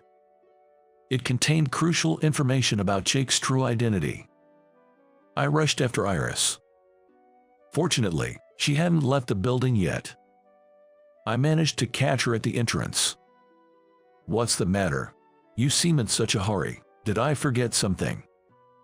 I had to tell Iris, who was tilting her head in confusion in front of me, about Jake's true identity. "Iris, Jake is a marriage con artist." I wished to spare Tiffany from this conversation, but it seems she followed me. Catching up from behind, she spoke to Iris. "Mom, you're being deceived. Please, wake up." Hearing that, I felt a strong sense of discomfort and asked Tiffany. She was supposed to have been deceived just like her mother, yet she didn't seem shocked at all. "Weren't you in love with Jake?" "Not at all. I only started talking to him because he picked up the precious handkerchief you gave me when I dropped it." Tiffany apologized in a small voice. "I'm sorry." She must have thought I wouldn't believe her right after her secret was revealed. Since then, she hadn't found the right moment to tell me, so she kept silent. Relieved that she wasn't cheating, I felt slightly at ease. "Let's talk about that later. Listen, Mom. Jake has been involved in other scams, often tricking acquaintances into buying expensive items. Has he sold you anything?" Surprised by the sudden topic, Iris was quite candid. "Yes, he introduced me to vases and paintings." "No way." When Tiffany showed her Jake's social media on her cell phone, reading the victim's comments turned her pale. Was I wrong? It seems he pretended to be wealthy using items he scanned from others, and those house photos, they're from a showroom. Look closely, they all lack a personal touch. Realizing this, Iris stared at the photos lacking any personal belongings before collapsing to her knees. Having visited our apartment many times, she quickly recognized the photos on social media as being from our place. "See, Mom, having money doesn't guarantee happiness. I only wanted what's best. To think I was wrong, I'm a failure as a mother." Tiffany didn't offer any more comforting words to her. "If you understand, then stop imposing your views on me. I'll seize my own happiness. I'll live the life I choose." Knowing her mother's pride, she likely wanted her to reflect properly instead of offering empty consolation. After witnessing her mother's continuous tears, all she did was hand her a handkerchief to hold. Without hugging or wiping her tears, she returned to the room. "I'm sorry for using the handkerchief you gave me on my mom. You've been troubled by her for so long," she apologized. "No, it's fine. I got to see quite a bit of her troublesome side today, and besides, that handkerchief was the first gift I ever gave you. I was happy to see you've kept it with care all this time," I responded. We divorced to live our own lives. Iris's actions may have been the catalyst, but we won't overturn this decision for each other's sake. Tiffany had kept important things from me, and I failed to see through her secrets. Moreover, I even suspected her of cheating. Perhaps our paths will cross again someday, but for now, we must live separately, pondering over the mistakes we've made. Afterward, Iris seemed to return home in a state of exhaustion. Her behavior became unexpectedly subdued in the following days, as if her previous actions were all a lie. Unable to perform her duties as president satisfactorily anymore, it seems she retired. After moving to some rural area, she appears to be living quietly on her own, cutting off interactions with others. Later, we received an apology letter from her. We hadn't replied yet since we're not ready to forgive, but we hope to reach that point someday. Meanwhile, we started living in separate homes. After completing the move and informing our friends about the divorce, I spent my time alone, reflecting on various things. However, that solitude didn't last long. Tiffany joined my company as an employee, so we ended up seeing each other on work days.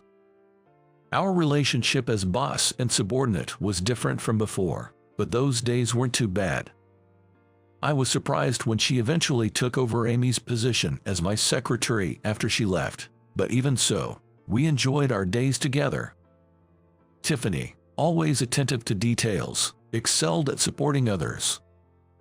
Mr. Johnson, you have a bird's feather in your hair. Did you help a fallen chick back into its nest like you did when you were a child? Here.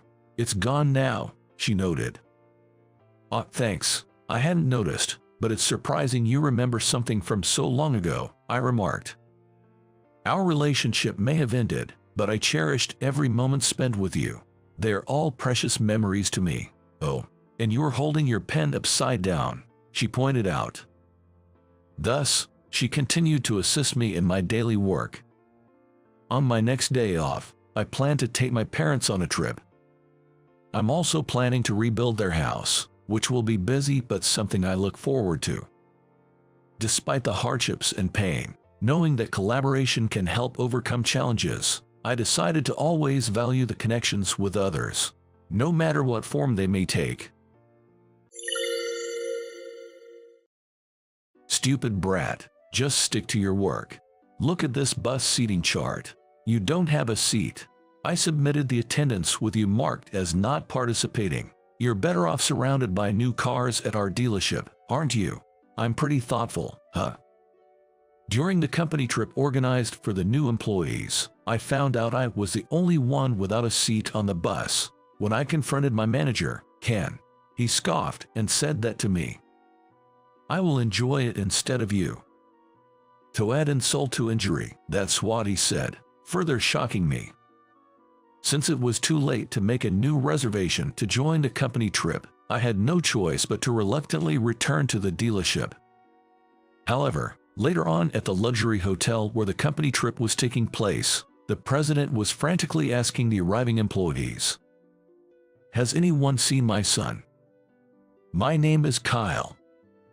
I've loved cars since I was little, just like my father, who was also a car enthusiast. He was incredibly knowledgeable about cars and would always take me for a ride in any car I said, 'I want to try driving that car.' He exposed me to various car models from a young age. I grew up looking up to my father. He taught me about cars, and I eagerly absorbed the knowledge. We visited car museums numerous times, creating many happy memories through our shared love of cars. My love for cars began not just because of my father, but also from the stories he shared about his past. My father grew up with a car-loving father as well. That's my grandfather. In the post-war ruins, the sight of cars zooming by captivated him, symbolizing reconstruction and sparking his fascination with personal vehicles. My grandfather decided he wanted to work with cars and dedicated his life to being a mechanic. Both my father and I were deeply inspired and influenced by my grandfather's way of life. The cars being sold today are becoming increasingly environmentally friendly. Thinking about the future made me strongly desire to work for a car dealership that prioritizes the sale of low-emission vehicles. I believed that by promoting such cars, I could contribute to America's environment in the coming years. In other words, I was excited about the possibility of playing a part in ushering in a new era for cars. As time went by, I went on to study business administration in college. Do you have a type of girl you like, Kyle?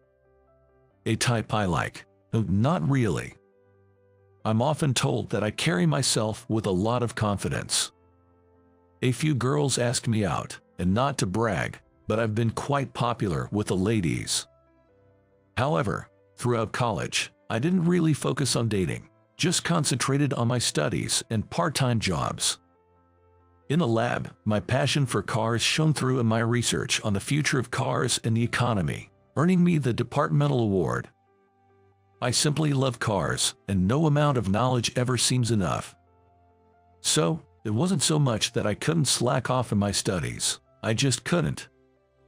During my part-time job, I spent my days learning the ropes of customer service at a high-end Italian restaurant. Upon graduating from the university, I was hired by a car dealership that has stores throughout the state. Most new graduates were assigned to sales at a new car dealership. I was one of them. My 4 years of experience in Italian dining greatly benefited my customer service skills, allowing me to dive smoothly into the job. Being a car enthusiast and constantly gathering information, I came into the job with a wealth of product knowledge. Thanks to this, I quickly stood out among the new recruits with my exceptional sales performance. "Kyle, you're amazing. Could you teach me about cars too, please?" "Hey, no fair jumping the queue.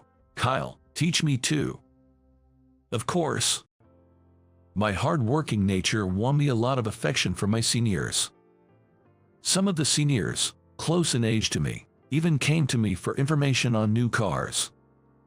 Asking the same questions to a boss might get them scolded, but they could ask me as much as they wanted without any trouble, and they even complimented me on my clear explanations. "Kyle, I heard from the seniors that you're good at teaching. Would you mind teaching me too?" "Sure thing." "Awesome. I'll treat you to something next time." Ellie, who joined the company at the same time and was assigned to the same store, often came to me for product advice. Ellie was particularly interested in environmental performance. But loving cars doesn't mean I know everything. As a salesperson, just knowing about cars isn't enough. I wasn't very familiar with things like installment plans or special credit card benefits, so Ellie and I studied those together, asking seniors when necessary. Spending time with Ellie, it's just so fun. This must be what love feels like. I never knew it could be this exhilarating. As I worked hard alongside Ellie, I gradually developed feelings for her. But I couldn't find the right moment to confess of my love, and we remained just friends. Sorry, I accidentally touched your hand. Did it hurt?" No, I'm fine. Don't worry." There was a moment when our hands touched while studying, and Ellie seemed a bit embarrassed. Seeing that, I hoped Ellie felt the same about me and vowed to confess to her someday. However, there was one person at the store who didn't think too highly of me. That was our manager, Ken. He labeled me, someone knowledgeable, as a know-it-all brat with no real experience, and was a boss who frequently harassed me. "Kyle, could you finish this up right now, please?" "What? But it's past closing time." For example, he would dump work on me just as I was about to leave, steal customers I was servicing, or not distribute new car brochures to me, among other harassments. The more I thought about it, the more stressful it became, but I endured it without complaining to higher-ups. That was until the annual company trip in spring. Our company has a tradition of organizing an employee trip every spring, partly to welcome new hires. Each year we take turns assigning an employee to look after each store, but new hires are absolutely expected to participate in the trip since they are in a position to be welcomed. New employees like Ellie and me were guaranteed to participate. Excited at the chance to confess to Ellie, I eagerly awaited the trip and headed to the meeting place. When I arrived at the company parking lot, the designated meeting place, no one else was there yet. Looking at my watch, I realized I was 30 minutes early. It seems I had arrived too early in my eagerness. As I waited impatiently for the others, Ken was the next to arrive.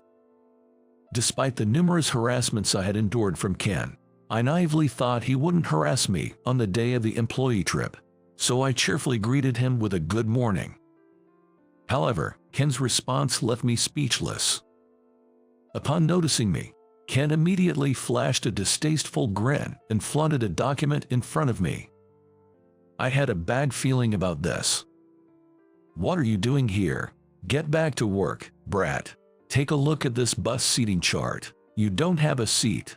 I submitted your part as not participating. You'd be happier surrounded by new cars at the store, right? I'm quite thoughtful, aren't I?" My bad feeling was spot on, and Ken chose the day of the employee trip of all days to fully indulge in harassing me. I snatched the seating chart from Ken and took a closer look. But indeed, my name was nowhere to be found. Moreover, it turned out I was the only one not booked at the luxury hotel. Shocked by such an extent of malice and realizing I couldn't confess my love to Ellie, I felt desperate. The shock led me to doubt if I was actually disliked by everyone. On the day, thinking that it wouldn't make a difference to argue with Ken, I decided to leave, disappointed. Understood. Then I'll head back to the store. Jerry, do that. I'll enjoy the trip twice as much on your behalf. Ken taunted me as I left, deepening my dejection. When I moved and entered the store, a senior, who was on duty, worriedly asked, why are you here? What happened to the trip? Embarrassed to be seen with my packed belongings, I sheepishly responded, sorry, I'm feeling a bit unwell. May I rest in the break room for a bit? He kindly led me to the break room, showing concern for my well-being. Feeling guilty for making up an illness and worrying my senior, I couldn't bring myself to tell the truth. I emphasized to the senior, I've informed Ken that I won't be able to board the bus, so there's no need to report. Anticipating that the caring senior might report to Ken, I took the initiative to prevent any contact between them. The kind senior, not doubting me, reassured, got it. Don't worry about anything, just rest up. You can always join the trip later once you feel better. I felt terribly guilty towards the kind senior, but this was to avoid causing unnecessary commotion because of me. I wished all the other new employees and staff to purely enjoy the trip. Then, after pretending to rest for a while, I decided to drive to the coastal town, the trip destination, in my car.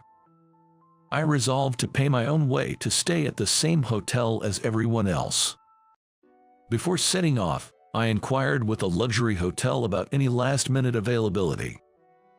Fortunately, there was a room available, so I was able to book a stay. Though the expense was significant, I had savings, so it was manageable as I drove on. I imagined everyone at the hotel unpacking or enjoying the stay, which made me feel down again. But there was no point in dwelling on sadness. I decided to stop by a restaurant known for its delicious fisherman's cuisine along the way to lift my spirits. Meanwhile, at the luxury hotel, President Carter was asking around, has anyone seen my son? As he looked for his missing son among the employees. The new employees were confused, asking, your son, who might that be, as it was news to them. Even the staff from the store where his son worked were puzzled, responding with, not knowing whom he referred to. Then, he received a phone call. After listening to the call, he seemed relieved and told everyone that it was all sorted out before heading back to his room. Without that cheeky Kyle around, I can enjoy this trip to the fullest. It's like I'm the king of the world. Pleased with himself, Ken muttered under his breath before leading his subordinates into the spa and enjoying beers, fully relishing the luxury hotel's offerings. Meanwhile, Ellie seemed worried, as there was no sign of me anywhere. When she texted me, I replied, don't worry, I'll join you later. Seeing that response, Ellie felt relieved for the moment. Perhaps it was the enjoyable conversation with a colleague she hadn't seen in a while that made Ellie not pursue the reason for my tardiness any further. And then the evening party began. First, a toast led by President Carter. After that, he spoke about last year's business performance and the goals for this year. Later, he said, this spring, my son joined a company, so let me introduce him. Come on in, urging his son to enter the room. The one who walked through the door and into the banquet hall was me. Seeing a familiar face, the employees murmured among themselves as I reintroduced myself to everyone. Once again, my name is Kyle Carter. I apologize for keeping it a secret that I am his son. I plan to rotate through the new car dealership, used car dealership, luxury car showroom, and then to the headquarters management division, so I'd appreciate any guidance you can offer. After finishing my introduction, the employees gave me a round of applause. I was surprised by the loud applause, but it seemed like a warm welcome. All except for one person. My gaze fixed on one point only. Ken. who just found out that I was president's son, started to tremble. It's understandable, considering the harassment he had subjected me to, and now it was too late for regrets. After all, why did you join in halfway through? After the party, my father asked why I joined in halfway, and I decided to give up hiding it any longer and told him everything. A few hours later, after my father learned the truth and it was past midnight, Ken was called into my father's room. Ken, who had a hunch why he was summoned, was sweating profusely and clearly agitated. My father cast a sharp gaze at Ken. I was surprised at first. I couldn't see my son, who was supposed to be at the hotel, and when I asked the employees, they said my son hadn't told anyone he was my son. I thought it wasn't necessary to talk about myself. When I made that excuse, my father then cast a sharp look at me. It seemed best not to interject any further. But still, Ken, you know that it's a rule that all new employees must participate, right? Yet, it seems you deliberately excluded my son. Regardless of him being my son, excluding an important new employee from a welcoming trip for new employees is a serious offense. My father scolded Ken, who couldn't even raise his head in shame. A person like that cannot hold a leadership position. Await further instructions. Ken, having heard this from my father, seemed unable to accept it and retorted, "Please wait, President Carter. Surely, a dismissal is too severe. And do you have any evidence that I harassed your son?" Without seeing any evidence, I simply cannot agree. With all due respect, I have never once harassed your son. Ken confidently stated his case, seemingly revitalized by the lack of evidence shown to him. It seems he's determined to cling to his position in the company, despite the threat of dismissal. However, my father remained unexpectedly calm, as if he had anticipated such a reaction. This calmness suggested as if he knew evidence existed. I'm not aware of any evidence, but could there really be something? This thought makes me anxious. All I've done is endure Ken's harassment without any means to prove it. Moreover, today was the first time I confided in my father about Ken's harassment. Could it be that my father knew about it before I even told him? As I was caught up in my swirling thoughts, my father said, "Indeed. But if it's evidence you're looking for, we have it, miss. Could you please call her in?" He requested the female secretary nearby. The secretary acknowledged with a certainly and left the room. Wondering who she would bring, a knock on the door followed a few minutes later, and the secretary returned, announcing, "President Carter, I have brought her." Please come in," my father replied, inviting the person inside as the door opened. The gazes of the three people in the room then focused on the newcomer. "Excuse me." I was taken aback when I heard a familiar voice. To my surprise, it was Ellie who entered the room nervously with the female secretary. "I'm sorry to have called you here while everyone was asleep," my father said. "No, not at all. I'm doing this for Kyle," Ellie responded. "Ellie, why are you here?" I was surprised by the unexpected person entering the room. It was Ellie conversing with my father. Seeing my surprise, Ellie gave me a gentle smile. "Actually, I've been hearing from her about the harassment you've been enduring from Ken. We asked for her cooperation to secure evidence this time," my father explained. "I'm sorry, Kyle. I knew about it but couldn't help you right away," Ellie apologized. "No, it's my fault for getting you involved."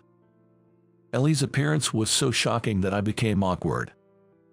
My father looked at us, both being considerate of each other, with a bemused smile. "Since when had Ellie been collaborating with you, Dad?"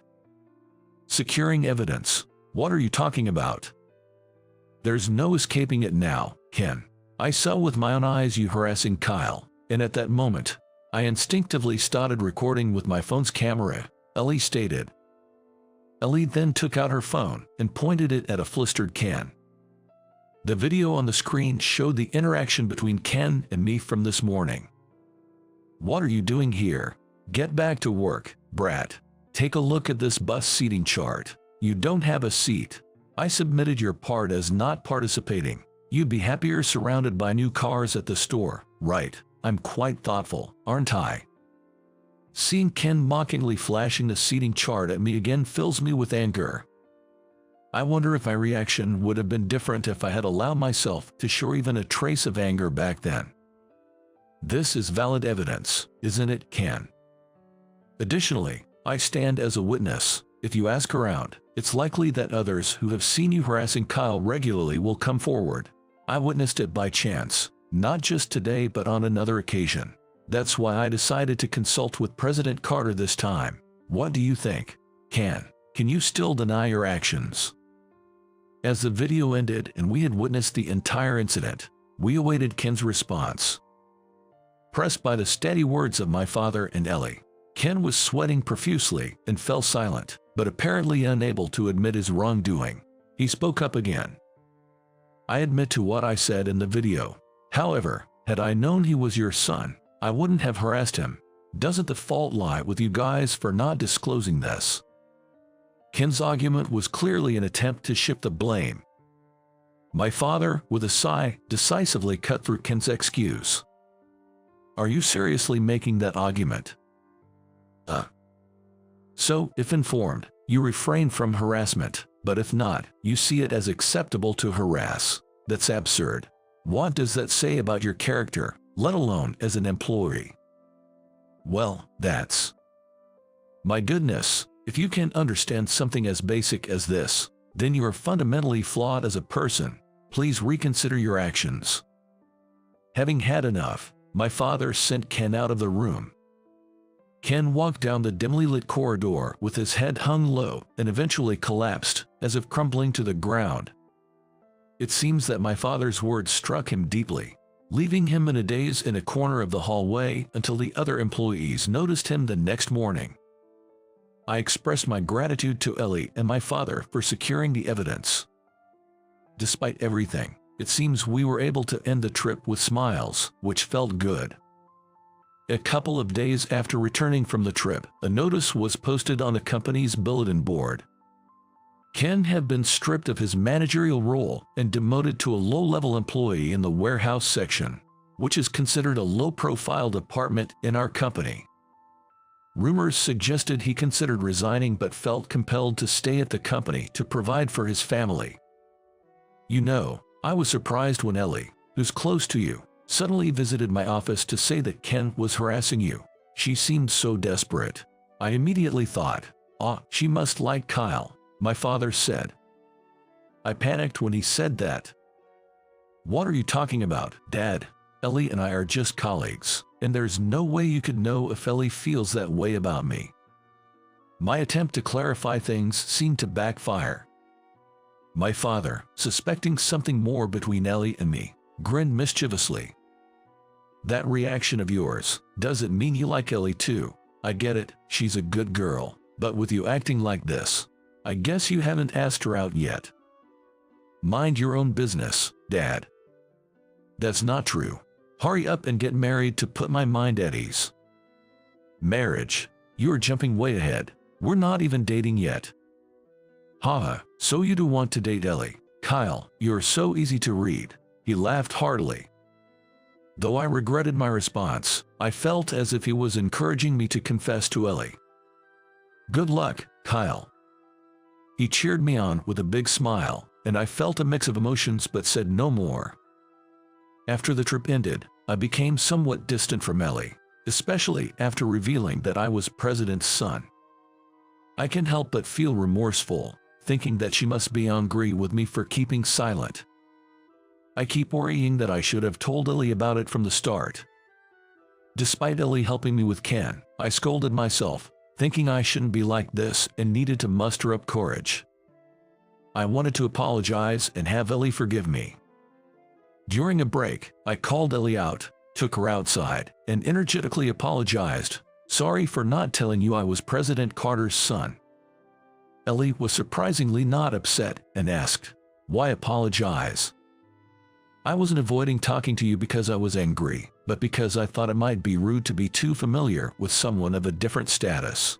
she explained, and I realized it was all just a misunderstanding, which truly relieved me. There's no need for that. I hope we can continue to be good friends. I expressed this earnestly, feeling my heart race. Though I hadn't managed to confess during the trip, now I felt brave enough to continue speaking. I like you, Ellie. Would you consider going out with me, despite everything? I went ahead with the confession, but the wait for her response felt incredibly long. When I confessed to her, Ellie was surprised and a bit shy. My hopes rose, but then Ellie said in a soft voice, "I need a little time to answer. I promise I'll get back to you," before running off back to her work. Even there, I couldn't help but think that Ellie's inability to respond immediately was due to my inadequacy. Months later, as scheduled, I was transferred to a used car dealership. I said my goodbyes to everyone at the car dealership, expressing my gratitude for their support, and then left the store. Feeling dejected, I realized that I had been rejected by Ellie since there had been no response or progress since my confession. The shock was so intense that I even started hearing what seemed like Ellie calling out to me, almost like an auditory hallucination. "Kyle." As the voice became clearer, I came back to reality and turned around. Hearing the voice calling me from afar, I looked behind. To my surprise, I saw Ellie, despite wearing heels and a skirt suit, running towards me at full speed. "Ellie, what's going on?" The answer is yes. Sorry for the late reply. Considering the potential responsibility of becoming a president's wife made it hard to respond quickly, she said with a smile upon reaching me. Seeing her like that filled my heart to the brim. This meant that Ellie chose to walk the path with me over the daunting responsibility of becoming a president's wife. "You still chose me despite everything. Thank you, truly. I'll make sure you never have to worry about any responsibilities because I'll take good care of you. Really? Promise me, Kyle." Ellie called my name with a full smile and offered her pinky. Caught in the moment, I laughed and linked my pinky with hers, making a promise.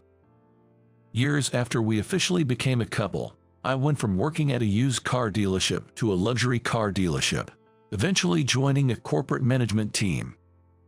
Despite the challenges of continuously learning new tasks and knowledge, I was driven by a desire to know everything about the company and work tirelessly.